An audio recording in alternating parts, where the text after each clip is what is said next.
You're listening to the Drive Forward podcast. We're cruising through the latest in transportation to inspire a better tomorrow.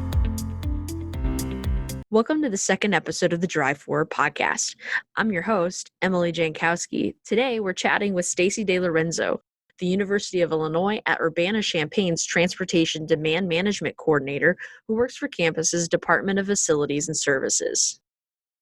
Well, thanks for joining us on the podcast, Stacey. I really appreciate your willingness to join us.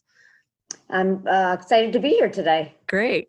Well, let's jump on in. Maybe you just tell me a little bit about yourself. How long have you been with Facilities and Services, and tell me a little bit about your role there. My name is Stacey DeLorenzo.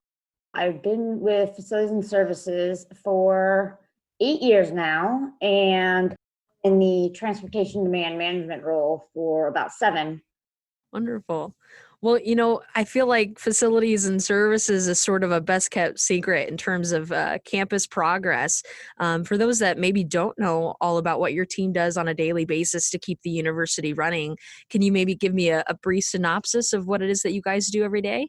Facilities and Services pretty much touches every part of the campus and every part of university life that you can think of.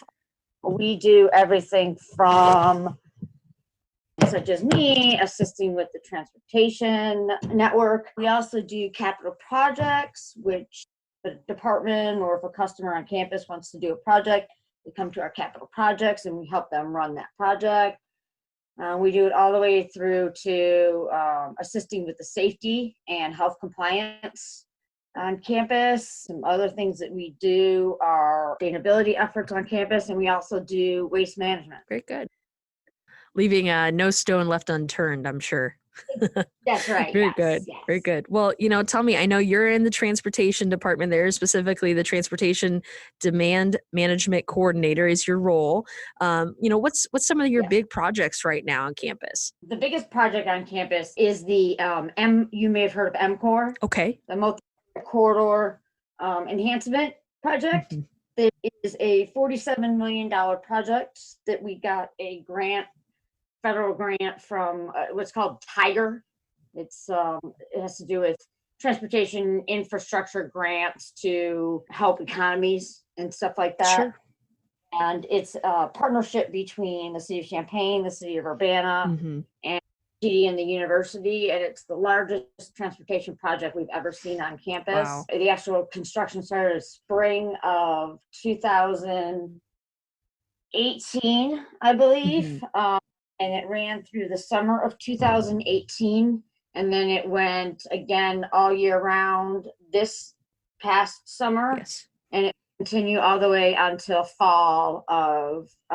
December of 2020. We pretty much reconstructed that whole corridor, changing the layout, increasing the safety of pretty much all the transportation users, bikes, pads, buses, and we really kind of make it so single occupancy vehicles are not as enticing for them to be in that area. Yes. Well, in terms of, talking about campus planning and maybe looking at the university's master plan, what do you consider maybe some of the next big things for campus? As you discussed in your last podcast, they're talking about some autonomous vehicles, yes. Even though the university isn't, me at FNS are not the leaders in this. We have had some researchers use our campus to test out autonomous vehicles. And so, that's kind of something that in our long-term campus master plan is potentially finding a corridor that's kind of near the core of campus that maybe we could put some type of autonomous shuttle. Yes. Or something that on. It's a far-fetched idea, yes. And our infrastructure would need to change greatly for it, but it is coming. Something that I could see, us needing to be prepared for. Sure. And for our listeners who are unaware of campus layout, the plan does specify that it takes about 20 minutes on average, just to kind of traverse, so to speak, in the academic core of the university. And so I think implementing something like this has huge benefits for the student population, faculty, and staff to be able to move and connect around campus a little bit easier.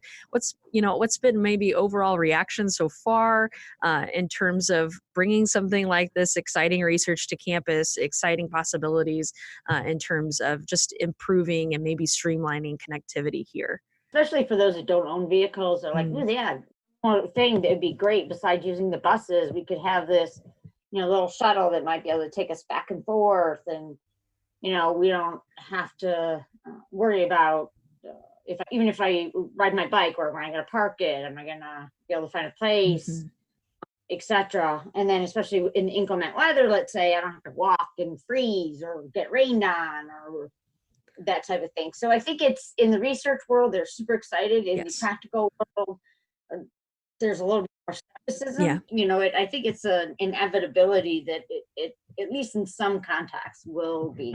Absolutely.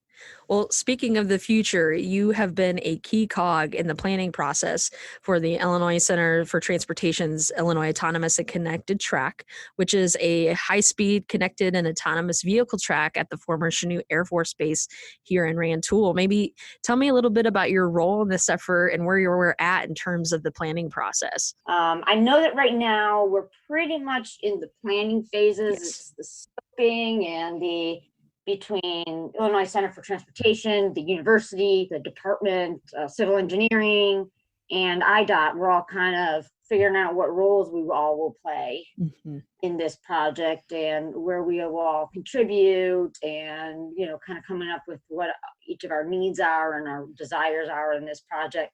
So right now it's kind of in the planning stages as far as what all will it entail, and then of course the biggest part is, will all these desires actually be within the budget? That type of thing. Yeah.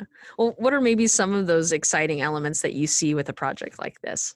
Not only to use it for our researchers, but also to invite or open it up to other researchers, other companies, other corporations, other research developers to say, come here and use our track. The other things that I was kind of excited about using is potentially using it not only for the vehicles itself, but also using it for some transportation infrastructure features. So kind of making it like a little mini, it's like a test track, but not just a test track for the vehicles themselves, a test for an actual transportation network system. Absolutely.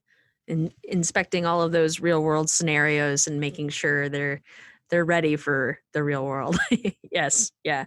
Well, I guess my last question for you would be, 10 years from now, what do you hope your legacy is here at Illinois? 10 years now, I hope that the MCORE project is still showing that it was worthwhile. That it's a really great network, and that the features that we've put in there are proving to serve the campus well. And then also setting it up so we do maintain our streak, that we have not had any major injuries or fatalities on any campus-owned streets since, I believe it was 2006 was the last one. So I'd like to keep that going, where we continuously monitor and improve the safety conditions and make it so all transportation mode users are respectful of each other and that they can feel safe. So that's one of the things I really hope that kind of sticks around after, even if I'm still here or when I'm gone. Right. Wonderful. That's a great passion to have. Absolutely. Well, Stacey, that's all I have for you today. I really appreciate your willingness to be a guest on the podcast, and I hope I speak for our listeners in saying thank you to you and your department for all that you do for campus. And listeners, I just want to say thanks for staying tuned. The Drive Forward podcast is a production of Illinois Center for Transportation, a research center of the University of Illinois at Urbana-Champaign. We invite you to subscribe to the Drive Forward podcast on iTunes, SoundCloud, or Spotify. And while you're there, feel free to like or rate us. Thanks for listening. Keep the conversation rolling by using the hashtag Drive Forward.